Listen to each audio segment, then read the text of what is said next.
Welcome to the Helping Families Be Happy podcast, where we explore the often messy world of family, love, and relationships. I'm your host for this podcast, Adina Oberman, a mom, author, former preschool teacher, picture book lover, and member of the Familius marketing team. I'm also the creator of Big Books for Little Hands, a site dedicated to connecting parents and teachers with the best books for the ups and downs of life with young children. We welcome today's guest, Ally Romero. Ally is a private chef and cookbook author based in Southlake, Texas, with over 25 years of culinary experience. She has showcased her skills in televised culinary competitions on Good Morning and the Food Network. As a private chef, Ally works with local families, providing customized meals on a regular basis and preparing gourmet meals for celebratory dinners, milestone birthdays, and corporate events. Passionate about outdoor cooking, Ally specializes in grilling, smoking, and griddling, bringing her unique culinary take to barbecue. She's been a brand ambassador for Traeger for years, promoting her philosophy that anything you can cook inside, you can cook outside. Her first book, Gas Fire Heat, explores the diverse flavors and cultures from her travels, offering a fresh culinary twist on barbecue that goes beyond the traditional. This episode aligns with the Familius habits, eat together and read together. You can learn more about the Familius 10 Habits of Happy Families by going to the Habit Hub blog on familius.com. Welcome, Ally. Thank you so much for joining us. Thank you. Thanks for having me. So I would love for you to introduce Gas Fire Heat, your first cookbook, a little bit, because we may have some new listeners who may not be familiar. So tell us all about it. Okay, so Gas Fire Heat is my first cookbook. It was just published by Familius last June, and it really is incorporating all of the flavors and inspiration of places that I've lived and traveled. So my idea was to really take traditional barbecue and how can I almost, extend that out to different cultures and flavors and different flavor profiles and spices and things like that to just make it a little bit more creative and a little bit more exciting, and to encourage everybody to get out there and grill during the beautiful spring and summer months. So can you tell us a little bit more about that? What inspired you? Like why outdoor cooking? Outdoor cooking. So we're here in the Dallas-Fort Worth area where spring in Texas is absolutely ideal. I can't say the same for July and August. However, it's a great area. It's a great time of year to be outside and be with family and friends. And for me, it becomes more of just taking the cooking out of it being a chore for somebody who's stuck in the kitchen, but really, let's go outside. Let's be together as a family or with friends, and let's make it more of a lifestyle experience. So for me, I love, these months of the years where I can get outside and do the grilling, the smoking, the griddling, whatever it happens to be, take all those recipes outside. And really, anybody can do it. I mean, it really is not rocket science. It's something that if you're comfortable with cooking recipes and things like that, it's easy to follow, easy to find ingredients, and just kind of finding those little things to just make it, one step better. Or how can I create a different flavor profile that really brings in something unique and different to share with the people who are closest to me?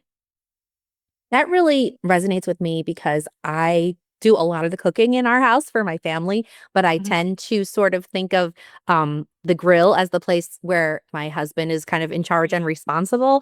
Right. And when it comes to grilling, I kind of feel out of my element. I find myself sort of watching what he's doing and thinking, how do I know when it's ready? How does it look ready? How do we know when we've gotten to that perfect doneness on our steak? So do you have any tips for people who might be kind of new to grilling or kind of thinking like, oh, this is not my thing. This is like my partner's thing. Right. And that I hear that all the time. So that is something where, sometimes it's nice if you have a partner who prefers to do that when you're like, okay, you go do that so I can take a break. But at the same time, it's fun, it's enjoyable, and it's really the same types of techniques that you would use to test for doneness inside. So if you have a meat thermometer, that's going to be your best friend. I mean, your instincts, obviously, you're looking, you're smelling, you're maybe touching, you're using your senses to really find out about how much longer you have to cook things, but primarily, obviously, you're using a meat thermometer to really kind of take the guesswork out of that. So, 400 in your oven is the same as 400 on a smoker. Or if you keep an eye on the grill and it's right at like medium high, if you want to be at 425, 450, if you have a temperature gauge there, that that's going to be similar to what types of temperatures you're dealing with inside. So if you're cooking inside, you can really cook outside. I wouldn't leave it for too long because it's nice to just kind of be there. But it translates beautifully. And like I said, it opens up a whole new world of being together and creating kind of a culinary lifestyle outdoors during the summer and spring and even fall months. I think we could all use some more reasons to be outside, especially, with family and friends. So this is such a great way to do that and to sort of beef, no pun intended, beef up your cooking skills. Right, Um, right. so gas fire heat has lots of recipes inspired by your travels. But I know that you're working on some new things. So can you tell us a little bit about what you've been doing and what's coming up next for you? I am. So Gas Fire Heat really being my first cookbook and having been born in New Zealand, and then I lived in Hawaii and I lived in Northern California for most of my life. And now we've been in Texas for just over 3 years. And we love to travel as a family. And every time I travel, I love to take cooking classes. Even though I'm a private chef, I feel like I can always learn, especially authentic ways to do things in authentic, different places and different countries. And so I'm always open to trying to learn and get better and grow in that way. So Gas Fire Heat really was okay, what kinds of culinary instincts can you put in where we can create, like I said, a more creative kind of outdoor cookbook that hasn't really been done before, maybe even predominantly by, with women and empowering women to kind of get out there, as you were saying, to get out there and use a grill, use a smoker, and it doesn't just have to be the guy that you send out there. So the second cookbook is going to really lean into more of that barbecue fusion idea. So it's going to take those different cultures, different places that I've lived. And of course, this is all my interpretation of all of these types of dishes. So really just kind of bringing in those different flavor profiles. My mother-in-law is Greek. My husband is actually Spanish and Greek. So there's a lot of different types of cooking that we do around here that I absolutely love. And so it's really going to even take that barbecue fusion idea even a little bit further, and really the whole book is going to be full of different things that you can grill and smoke and griddle outside that are really incorporating those different flavor profiles that are not just typical barbecue. You said griddling. I think I'm Right. going to need to know more about what you mean by that. That sounds Yeah. amazing. So, just having an outdoor griddle, it's a great place if you're doing burgers and you want a sear instead of grill marks, you can use a griddle. I love the griddle, especially for Asian dishes. So, fried rice is great. Breakfast is great because you have different areas where you can create different zones of heat, and you can do, maybe you've got grilled onions going over here, but then you've got, burgers over here, or you're doing steak sandwiches or chicken burgers or whatever you're going to do. But especially for something like fried rice, because you can just kind of like toss it around and and it's a big workspace and you're outside, and if some falls on the floor, the dog will get it later. So it's great. Yes, my dog is definitely the best assistant in the kitchen. At least So your feet, right? what kinds of breakfast dishes do you do on the griddle outdoors? Are you talking about pancakes? Oh my gosh. You can do pancakes. We do primarily eggs. So we'll go out there and do breakfast tacos. So chorizo and eggs and even some breakfast potatoes and delicious hot sauces or peppers and onions and any of those things, whatever we feel like, just kind of going out there and do, because again, you have such a large workspace. You can get out there and do breakfast burritos, breakfast tacos. If you're serving a crowd, it's perfect. That sounds amazing. You're Yeah. inspiring me and making me think of so many different things I've never thought to cook on the grill. Can you share maybe one or two little teasers, maybe a couple of things to expect from the new book, maybe some highlights, maybe some favorite recipes or tips that we can expect in the new cookbook?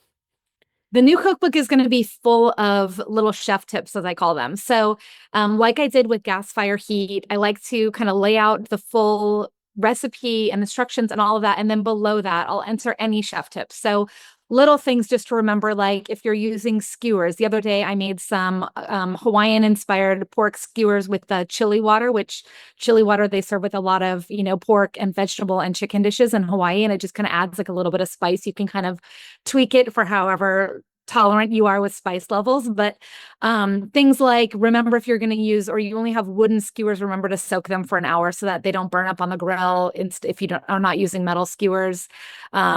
Things like that, things like little tips or ways you can incorporate using things. Like if you smoke a brisket, maybe you can turn that into like a brisket fried rice, or same with like a pork dish, or there's ways to kind of use things that then you can create into like a totally new dish, which is always fun too, especially for those longer cooks where you're like, I just spent 10 or 11 hours smoking a brisket and nobody wants to eat brisket anymore. What do I do to not have all my hard work go to waste?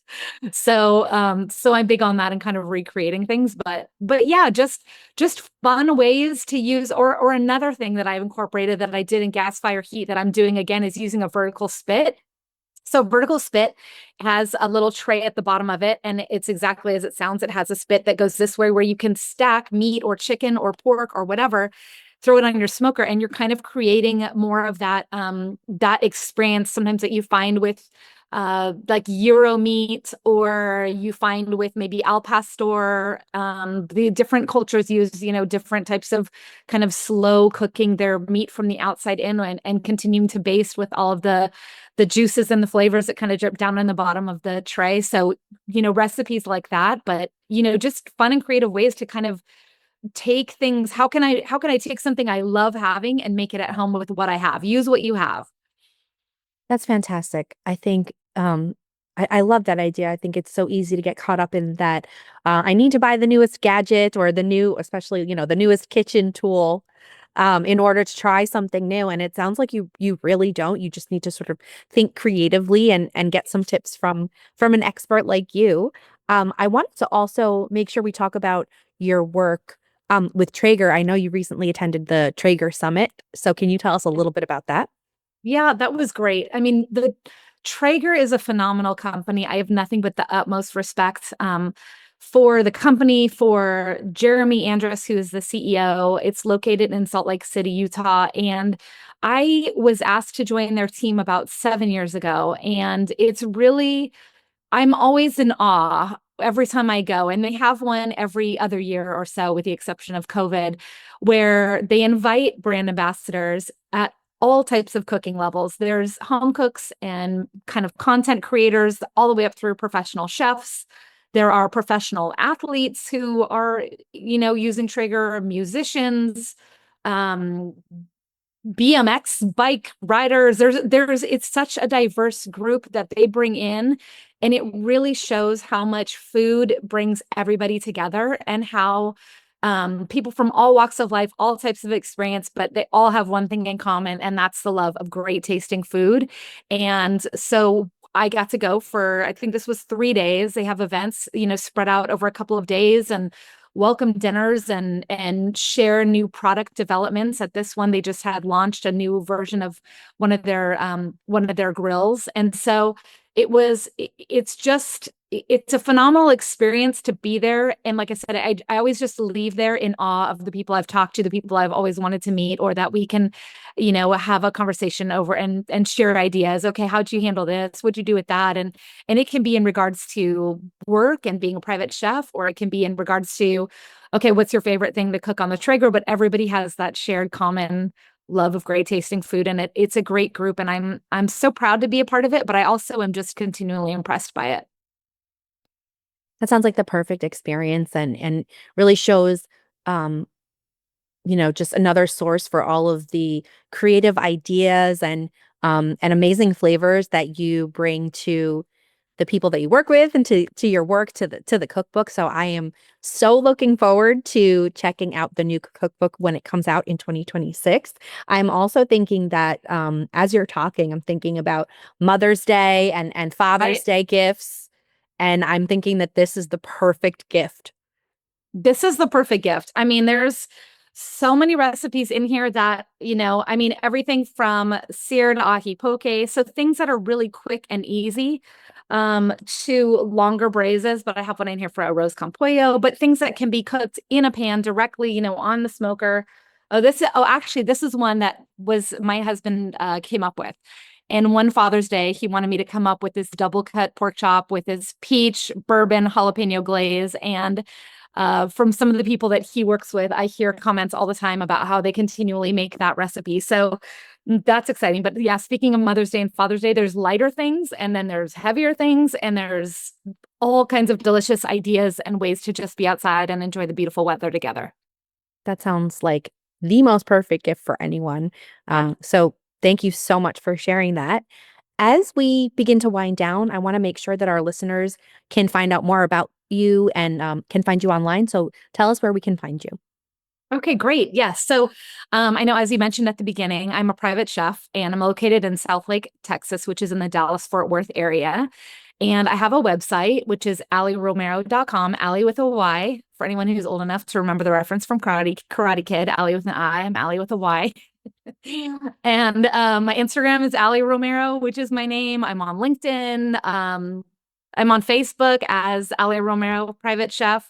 So any of those places. And actually on my website, there's a place where you can subscribe and enter your email address. And then what I do is I only use that once or twice a month just to send out new recipes because I'm constantly, feeding new recipes into my website as well. So that's not anything where there's any spam or anything you're not going to want sent out to you, but it's just more free recipes. If you like my style of cooking and you want to get more for free, then you just subscribe there. And that goes out to you every time I come up with a new recipe that I post on my blog.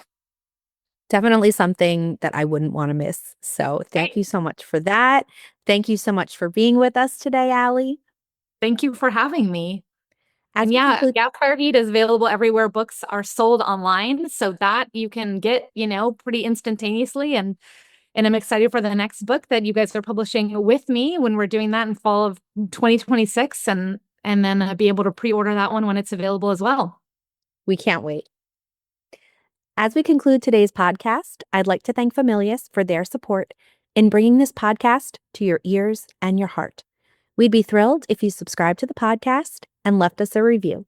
And when you're ready for that next amazing book adventure, we'd be honored if you choose a book from Familius. One step at a time, we can make the world a happier place.